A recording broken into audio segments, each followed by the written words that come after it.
few months ago, I made a video about the 2011 film Limitless and the book it was based on. I called it Limitless is a Bonkers franchise, but I only managed to scratch the surface of the franchise itself. I only talked about the book and the movie. There's some other stuff to talk about too. To recap, Limitless is a film starring Bradley Cooper about a struggling writer who finds an intelligence-boosting pill that lets him become extraordinarily wealthy on the stock market. In the film, the main character Eddie Morra succeeds beyond his wildest dreams and ends the story in the midst of running for the Senate. In the original 2001 novel, the story is more of a cautionary tale, with the main character succumbing to the after effects of the drug, showing the consequences of the unfettered pursuit of wealth. But there's another key difference between the two that I've saved for this video. In the book, Eddie only cares about making money and makes no claims that his actions are for the betterment of society. In the film, Eddie plans to save the world.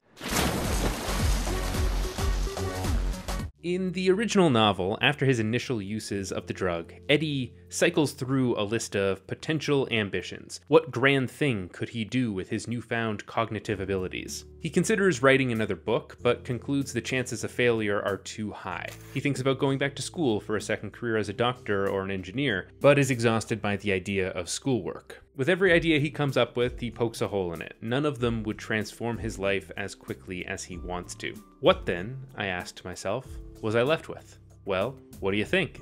Making money. Making money how? By making telephone calls? The stock market, stupid. So he enters the stock market with no higher purpose. He just wants to make as much money as possible, which is at least refreshingly honest, right? He's not trying to convince the reader that he's a good person for doing this, he's simply doing it. He quickly makes enough money to take care of himself, and after that, he just likes seeing the numbers go up. Being a guerrilla market maker wasn't going to be anywhere near enough to keep me happy. The fact is, I wanted to know what it would be like to trade from the inside and at the highest levels, what it would be like and how it would feel to buy millions of shares at a time. There's no plan for the money once he has it. He just wants to have it. Later on in the novel, he considers using the drug to run for office, wondering if he'd be able to become president with it. This was back in the early 2000s when most people assumed you had to be smart to become president. And again, he doesn't do this with any kind of altruistic motive in mind. It's not like he sees some problem in the world he wants to solve. If he ran, it'd only be a vanity project, just to see if he could do it, if the drug could help him be successful in that arena. The movie, on the other hand, is the complete opposite of all of this. I'd come this close to having an impact on the world. And now the only thing I'd have an impact on was the sidewalk. Those are some of the first lines that Eddie Morra speaks in the film, and they point to a subtle adaptational shift between this character and the character in the book. There are a lot of superficial changes to the plot between the two. The movie has a lot more thriller action sequences, but the biggest difference is right here, at the heart of the character, the idea that motivates him. Book Eddie doesn't care about having an impact on the world. Movie Eddie does. After getting used to the drug and indulging in a little hedonism, Eddie decides that he wants more in life than the pleasures of wealth. He has an epiphany. And then I began to form an idea. Suddenly I knew exactly what I needed to do. It wasn't writing. It wasn't books. It was much bigger than that. But it would take money to get there. From then on, Eddie Morra constantly reassures the audience that everything he's doing is actually for a good reason. You just have to trust him. He's going to get rich and then do something good with it. Give him all the money because he's a genius and he'll be a philanthropist who will save the world after he wins at capitalism. I'm sorry, you'd like some details on what his plans are? No. He can't be specific or anything. Just like, he'll run for office or whatever and, cut through the noise. Time somebody shook up the free world and got things done. I find the decision to characterize Eddie this way so goddamn interesting. On one level, it's probably the result of a studio note saying Eddie should be more likable. If he is given a noble pursuit, then maybe the audience will identify with him more. But it's really the nebulousness of his motivations that is truly interesting. It's the empty hole at the center of the movie that is never explained and is yet crucial to everything. What is Eddie actually going to do if he accumulates enough money and power? What is his big plan? We just have to have faith that there is indeed a plan.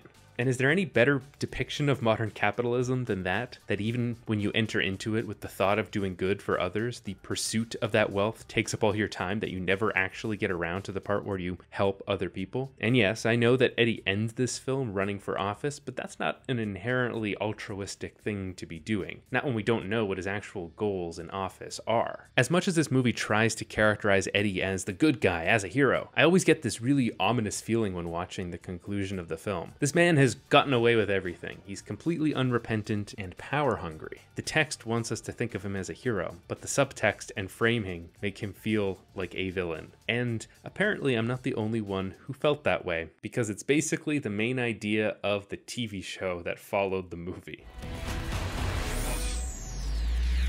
After the film was a surprise hit, CBS made a TV spin-off sequel show to capitalize off its success. It didn't really work out. The show got okay reviews, but only ran for one season before it was canceled. It takes place in the same universe as the film and really wants you to know that. The first scene tells us that Bradley Cooper is running for re-election to the Senate. But apart from the pilot episode, the show bears very little resemblance to the movie. The pilot somewhat eerily goes through the same plot motions as the film, which is weird, again, because this is happening in the same universe, just to a different character. We've got the same premise of a failure to launch 20-something artist. This time his name is Brian Finch. He's down on his luck because his music career hasn't taken off, just like Morra's writing career hadn't in the movie. But then he reconnects with an old acquaintance, gets his first taste of the drug, then later finds out that the guy who sold him the drug is dead. But that's pretty much where the comparisons end. After episode 1, Brian gets hired by the FBI so that he can use his newfound intelligence to solve mysteries. But secretly, he's actually there to be Eddie Morra's eyes and ears within the organization. At this point, the show morphs into a standard police procedural with case of the week style storytelling. It's like they took the first third of the Limitless movie and stitched it onto a basic cop show. And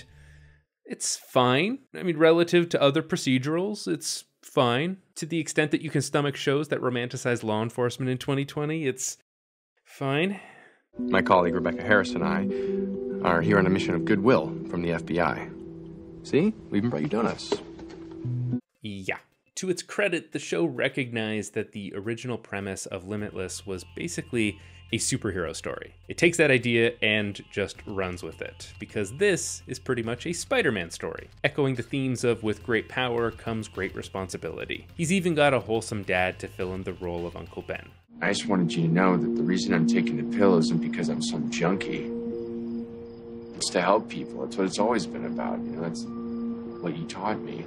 Probably the strongest element of the show is its frenetic visual style, meant to illustrate the way Brian's mind works. And since he's characterized as a millennial man-child, of course he defaults to superhero tropes and imagery, using comic book style thought bubbles and dubbing the group of mysterious bad guys at the end of the season the Legion of Whom. I have decided that we will refer to them as the Legion of Whom. Question. So if Brian is our plucky superhero protagonist working to solve crimes, then who is Eddie Morra? Well, he's Lex Luthor. The writers of the show, smartly I think, reinterpret the film and come to the conclusion that this Eddie Morra guy, he's kind of an egotistical, power-hungry, amoral villain. Unlike the movie, the show actually has an answer for what Eddie's plan is. The giant gaping hole at the center of Eddie's character is finally addressed in episode 6. This rice contains a complete nutritional profile. Everything the human body needs can grow in the harshest environments, places we need it the most. With a little more research, this rice can feed the entire world. So he's got an invention that will solve world hunger. If only the stupid governments of the world would just get out of the way. If only the dumb public would just shut up and let themselves be saved by the brilliant chosen heroes of the world like Eddie. Why aren't you shouting it from the rooftops? Because people won't want it. I make an announcement, lobbyists spring into action, people rave over GMOs, and it's buried. I find this characterization of Eddie so authentic to the way that actual real-world billionaires think. It's kind of amazing. Self-appointed saviors who pledge to use the wealth they've hoarded to fix the problems the hoarding of that wealth created. That's a bit controversial. So to get to the problem of Eddie's way of thinking here, let's take a look at another novel that is basically a critique of this position. Yeah, it's the last part of the Limitless franchise, Under the Night.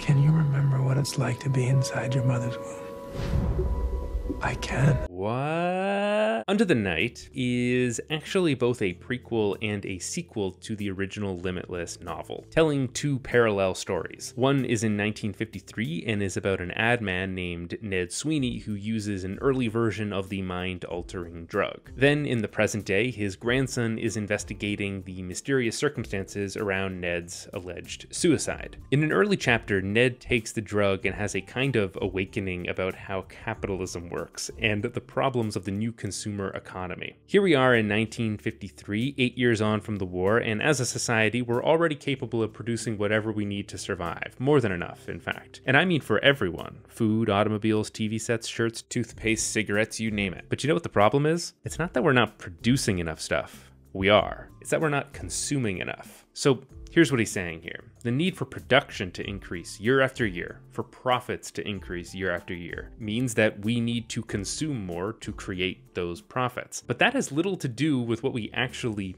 want or need for survival. It has more to do with just advertising. This was true of the world in the 1950s. It's even more comically true today. Our problems as a society are not because we lack resources, it's because of how we distribute resources. And it's in the light of that idea that Morra's speech about genetically modified rice or whatever is completely absurd. We could solve global hunger today with the technology we currently have if we had the political and economic willpower to do so. We don't need some scientific breakthrough to solve the problem. We need people like Morra to give up some of their wealth and power to make it happen. But the thing with the show, and I suspect because it's being produced on network television, is that it's not really interested in depicting a world with believable politics or with making a statement. I mean, early on in the season, a TV anchor says the following. Preliminary polls show New York Senator Eddie Morra would have widespread bipartisan appeal if he were to run in.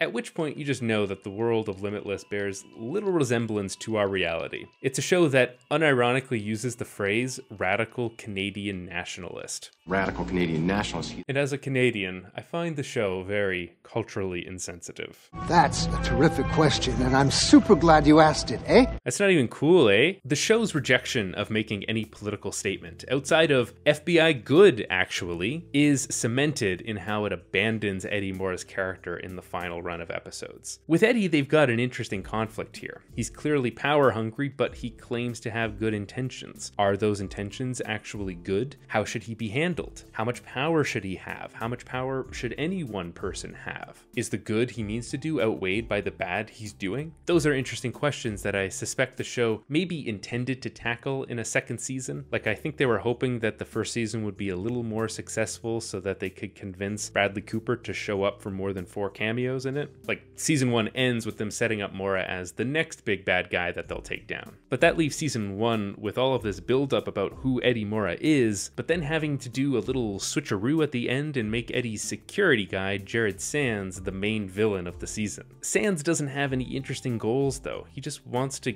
get some NZT and then get rich with this convoluted plot to profit off a stock market bubble. Oops, he died there at the end. At one point near the end, Sand releases NZT out to the public as this kind of 4D chess move to outfox Morra, and it's treated as an obviously bad thing. Like, no, we can't just let average people use the smart pill, it'd be chaos. Even though we have a second magic drug that gets rid of the bad side effects of the first with no downside, only Brian can use the pill. Only he can protect us. And all of that is kind of funny because Under the Night ends with the promise of something that is basically the reverse opposite of it. At the conclusion of the novel, we learn that the smoking industry killed Ned Sweeney in the 50s because he discovered that, in addition to making you smart, NZT also cures nicotine addiction. The message is bluntly that corporations would quash anything that actually helps people if it interferes with their profit margins. After learning this, the characters in the present day resolve to get the smart pill out to the world so that everyone can share its power. The book isn't subtle. It explicitly argues that the profit motive gets in the way of our well-being as a society. Corporations and the Eddie Morras that run them can say they are concerned about this or that issue, but they can never act in a way that makes them lose money. Many rich people drape themselves in the guise of philanthropists, but mostly as a means of improving their public image or avoiding taxes. And even the ones that are sincere in their concern are compromised when it comes to dealing with problems that capitalism creates. They can't solve global hunger if their fortunes are based on starvation and exploitation. And the same is true for every other social ill. In its 4 installments, the Limitless franchise is in constant tension with itself. Not a single text agrees with the one next to it, but within it is a fascinating back and forth conversation between the novels and the screen adaptations on this issue. As a franchise, Limitless may not have a lot of cultural influence, but I find the figure of Eddie Morra a perfect symbol for the ways we valorize the rich and fall for the lie that they are capable of or willing to save us.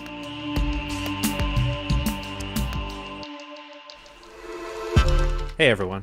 So one of the challenges I face with this channel is demonetization. At any given time, about 1/8 of my videos aren't making money because of YouTube's policies, which is one of the reasons some of my other creator friends and I teamed up to create our own platform where we don't have to worry about demonetization or the algorithm. We can just create. It's called Nebula, a streaming service featuring YouTube's best educational content creators, including a bunch of video essayists that you might know, like Patrick Willems and Lessons from the Screenplay.